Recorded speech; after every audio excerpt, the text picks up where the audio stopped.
নমস্কার, একান্ত আপন ব্লগে আপনাদের সবাইকে স্বাগত জানাই। আজ রবিবারে আমরা কয়েকজন বন্ধু মিলে চলে গিয়েছিলাম বীরভূমের তারাপীঠের তারামায়ের মন্দিরে পুজো দিতে। আমাদের বাড়ি যেহেতু ঘাটালে, তাই ঘাটাল থেকে আমরা আগের দিন অর্থাৎ শনিবার দিন রাত্রি 10টার সময় গাড়ি ছেড়েছিলাম আর পৌঁছে গিয়েছিলাম তার পরের দিন রবিবার ভোরবেলায়।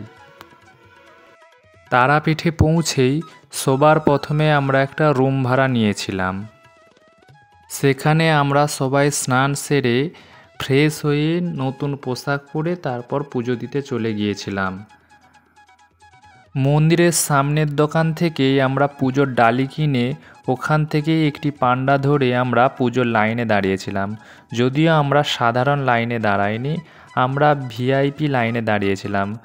সাধারণ লাইনে দাঁড়ালে পুজো দিতে অনেক দেরি হয়, সেই জন্য আমরা ভিআইপি লাইন নিয়েছিলাম। যাই হোক, খুব বেশিক্ষণ দাঁড়াতে হয়নি, আধ ঘন্টার মধ্যেই আমাদের পুজো দেওয়া কমপ্লিট হয়ে গিয়েছিল। মন্দিরের গর্ভগৃহে মোবাইল নিয়ে যাওয়া নিষিদ্ধ, তাই বাইরে থেকে যতটা সম্ভব ছবি তুললাম। যেহেতু মোবাইল ফোন নিয়ে মন্দিরের গর্ভগৃহে প্রবেশ নিষিদ্ধ, সেই জন্য মায়ের ছবি ভালো করে তুলতে পারিনি। বাইরে থেকে যেটুকু ছবি তুলেছি সেটুকুই তোমাদের সাথে শেয়ার করছি।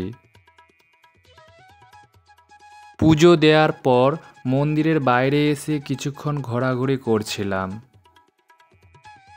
এরপর মন্দিরের সামনে যে একটি বড় পুকুর আছে, সেই পুকুরের পাড়ে কিছুক্ষণ বসেছিলাম।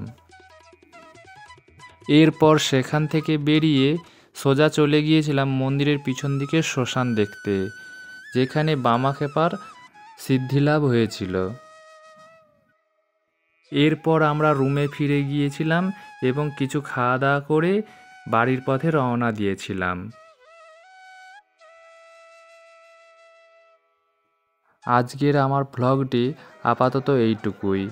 আমার এই ব্লগটি কেমন লাগলো অবশ্যই আমাকে কমেন্ট করে জানান, আর ভালো লাগলে একটা লাইক করে দিন। আর আমার চ্যানেলটি যারা নতুন দেখছেন তারা প্লিজ সাবস্ক্রাইব করে দিবেন। ধন্যবাদ।